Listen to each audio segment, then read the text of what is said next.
Marvel got Daredevil back, Charlie Cox back, Kingpin back, Punisher back, Bullseye back, Jessica Jones back, the Netflix nostalgia back, the mature rating back, the darker tone back, and somehow Marvel still couldn't get the audience back. Because according to reported Luminate data, Daredevil Born Again Season 2, or I should say Bore Again, is down hard compared to Season 1. Season 2 reportedly has around 4.5 million season views, compared to about 8.3 million for Season 1 over the same window. Hours watched are even worse, roughly 10.8 million for Season 2 compared to 24 million for Season 1. That's around a 46% drop in views and nearly a 55% drop in hours watched. In other words, half the audience looked at Marvel's big Daredevil comeback and said, no thanks, I've already served my sentence with Season 1. And the worst part? This was supposed to be the fix. I mean, Season 1, yeah, it was pretty messy. It was the messy one.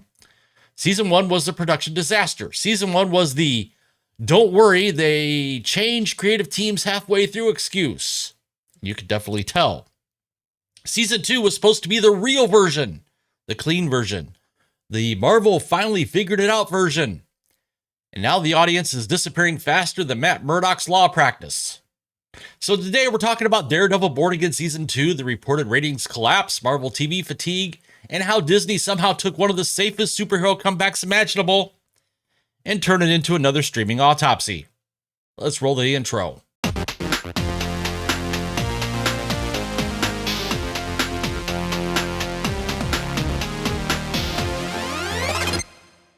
What's going on, everyone? Welcome back to The Critical Nerd, where we keep our expectations low and our receipts high. If you're returning to the channel, thank you. Appreciate all you guys that have subscribed and the, millions of you who have yet to subscribe. And for those of you that are returning, you already know the drill. If you're new here, we talk movies, television, box office, streaming numbers, pop culture meltdowns, and all the Hollywood decision-making that makes you wonder if these studios are being run by executives or cursed monkeys with spreadsheets. And today we need to talk about Daredevil Born Again. Or, as I said earlier, Bore Again.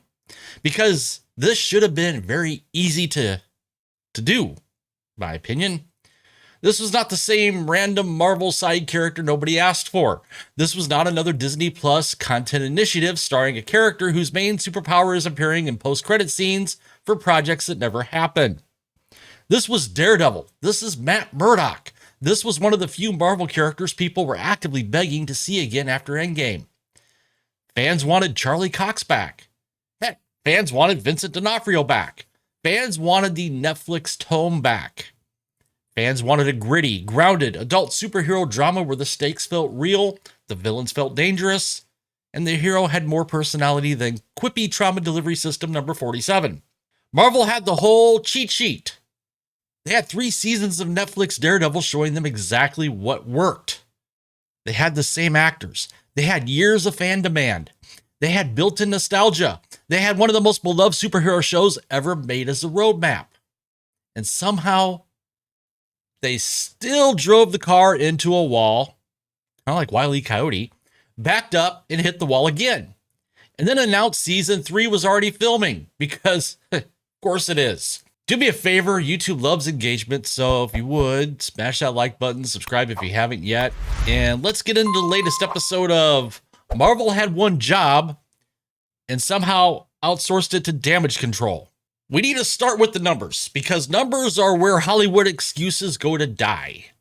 According to the reported Luminate data, Daredevil Born Again Season 2 has accumulated somewhere around 4.5 million season views, around 10.8 million hours watched, and roughly 652 million minutes watched. Season 1, over the same comparable window, reportedly had about 8.3 million views, 24 million hours watched, and roughly 1.4 billion minutes watched. That means Season 2 is down somewhere in the neighborhood of 46% in views and nearly 55% in hours watched. That's not a minor dip. That is not, maybe people are waiting to binge type of numbers. This is not the algorithm didn't push this type of numbers. This is the audience looking at Marvel's street level comeback and saying, I already gave you a chance. You blew it. And yes, streaming numbers, they can be messy. Luminate is not Nielsen. Nielsen is not Disney's internal data, and Disney's internal data is probably locked in a vault somewhere next to the original Blade release date and Kevin Feige's emergency hack collection. But the direction is what matters. And gotta say, the direction's not good. Season 2 is tracking way below Season 1, and Season 1 was already considered disappointing by a lot of people, yours included. So this is not Season 2 failing to live up to some impossible Marvel peak from 2018. This is Season 2 failing to keep up with the season that already had people saying, okay, when does the real show start? Apparently, for half the audience, the real show never did. And then you've got Nielsen. The Season 2 premiere reportedly did not chart in Nielsen's top 10 streaming originals for its premiere week. That, I gotta say, is brutal. I mean, this is Marvel. This is Disney Plus. This is freaking Daredevil. This is not some random cooking show where people make cupcakes shaped like emotional support animals. This was supposed to be one of Disney Plus's big adult Marvel plays, and it cannot even break through the top 10. That's not a ratings report. That's an alarm bell wearing red leather. And here's why this hurts Marvel more than some random Disney Plus flop. Daredevil was supposed to be the safe bet. Marvel did not have to convince people the character was cool. Netflix did that years ago. Marvel did not have to prove Charlie Cox could play Matt Murdock. Netflix also did that years ago.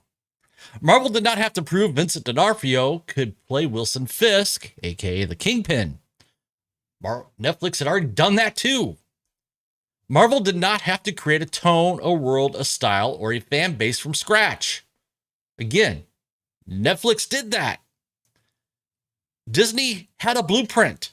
All they had to do was not break the toy. And somehow, the toy came back with missing pieces, a corporate paint job, and a note that said, "Please enjoy this legally distinct version of the thing you loved." That is why the comparison to Netflix series is so damaging. If we had never seen a great Daredevil show before, maybe Born Again would just be another okay Marvel show floating in the Disney Plus swamp. But we have seen a great Daredevil show. We've seen what this character looks like when he's written with weight. We have seen Matt Murdock as a lawyer, a Catholic, a friend, a damaged man, a vigilante, a person consistently wrestling with whether he is saving Hell's Kitchen or becoming another monster in it. That there was the appeal. It was not just the suit. It wasn't just the hallway fights. It was not just Kingpin yelling at paintings like he was trying to intimidate home goods decor. It was Matt Murdock, the man behind the mask, the guilt, the faith, the law, the friendships, the question of whether violence can ever create justice. And that is where Born Again keeps feeling like it read into the back of the DVD case and skipped the actual show. Because too much of this version feels like it understands Daredevil as an icon, but not Matt Murdock as a character. Without Matt Murdock, Daredevil is just a guy in red leather punching criminals in the dark. It's cool, sure. But cool enough to make people care week after week? Apparently it's not. One of the biggest complaints about Season 2 is very simple. There's not enough Matt Murdock. And no, that does not mean there's not enough scenes where Charlie Cox physically appears on screen. It means the show is missing the part that made Matt matter. The Netflix series understood that Daredevil worked because Matt Murdock's life was constantly pulling in different directions. His legal work mattered. His friendships mattered. His faith mattered. His guilt mattered. His arguments with Foggy mattered. His relationship with Karen mattered. His double life was not just a superhero gimmick. It was tearing him apart. That there is drama. That is character. That is why people cared. But Born Again, especially with Season 2, it feels like Matt Murdock has been swallowed by the Daredevil brand. The show gives you Daredevil doing Daredevil things, but it often forgets why people cared about the man wearing the mask. You can have cool choreography, you can have brutal fights, you can have red lighting, you can have the TVMA rating on the front like Marvel finally got permission to sit at the adult table. But if the human story isn't there, people tune out. Because Daredevil was never just about punching.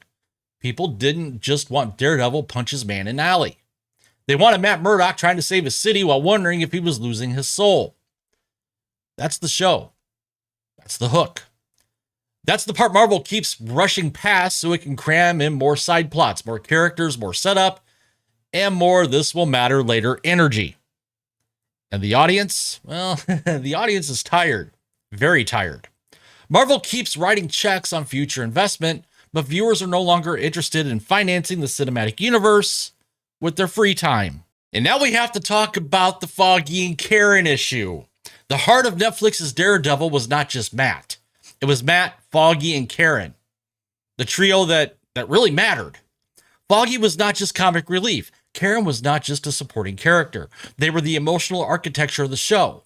They connected Matt to a life outside of the mask. They represented the version of Matt Murdock that still believed the law, friendship, and loyalty meant something. So when Born Again starts by ripping that apart, it immediately sends the wrong message. Fans waited years to see these characters again, and Marvel's big move was basically, welcome back, anyway, trauma. That's not a comeback. That is emotional vandalism with the Disney Plus subscription. And before Born Again, Marvel already gave fans reason to worry with Daredevil's appearance in She-Hulk. Yeah, some people liked it. I don't know who liked it. I mean, they cucked Daredevil's what they did.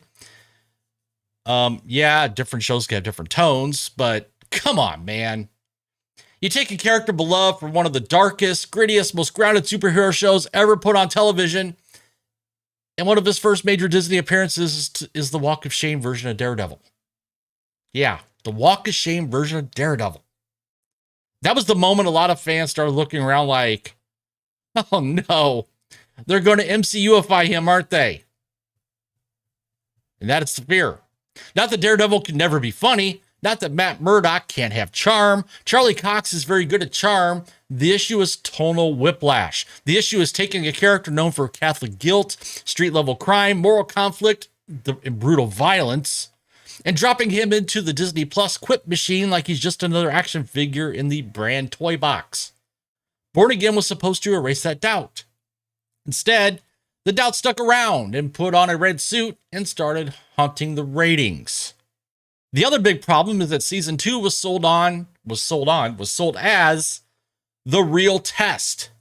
Season 1 had excuses built in. The show went through production chaos.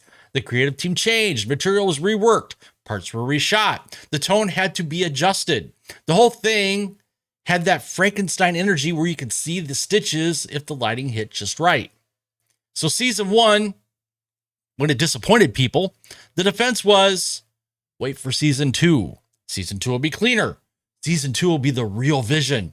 Season 2 is where the new team gets to fully take over. Season 2 is where the show becomes what it was always supposed to be. Okay, well, here we are. We just had the penultimate episode, episode 7. And the reported audience is down by about half. So now what? Wait for season 3? Wait for the next creative reset? Wait for the next cameo? Wait for the next hallway fight? Wait for the next Marvel is back article that reads like it was written at gunpoint by a Disney Plus retention manager? At some point, the audience stops waiting. That is what Marvel still seems to be struggling with. They keep acting like goodwill is renewable energy. It's not. Goodwill is a bank account. Well, Marvel's done spent it. They overdrafted it. They kept writing the checks anyway, though. And now even Daredevil is getting declined at the register. That is why this ratings drop matters. Because season 2 might genuinely be better in some areas. Some people watching may honestly prefer it.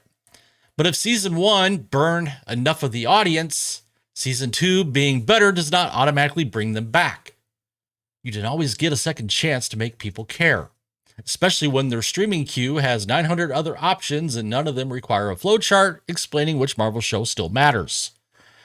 This is where the story gets bigger than Daredevil, though. Because yes, this is a Daredevil problem. But it's also a Marvel TV problem. Marvel TV fatigue is real. It's a real thing, people. For years, Marvel trained audiences that Disney Plus was mandatory homework. You had to watch this show to understand that movie. Then you had to watch that movie to understand this post-credit scene. Then you had to watch this post-credit scene to understand a character who might appear 3 years later in another show that may or may not still be canon depending on which executive is currently in charge of damage control. And at first, people played along. I played along.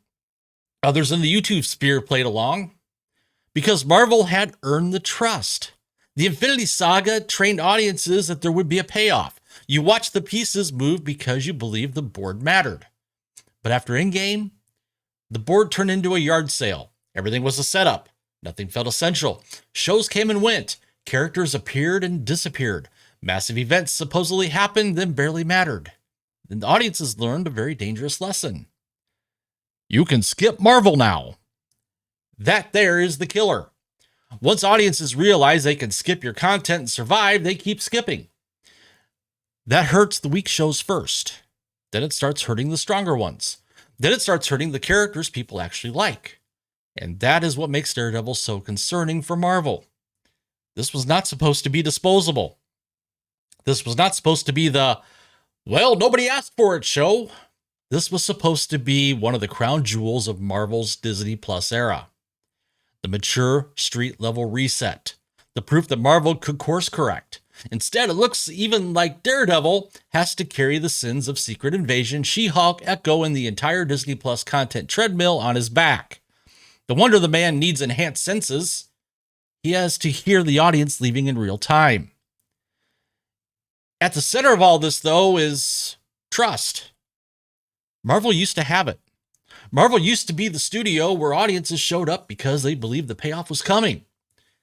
You could take risks. You could introduce weird characters. You could ask people to follow the larger story because Marvel had earned the benefit of the doubt. The benefit, though, it's gone. It's been long gone. Now, when Marvel says this one is important, people ask, for how long? How long is it important there, Marvel? When Marvel says this one is different, people ask, different from the last different one? When Marvel says we listen to the fans, people ask, before or after the reshoots?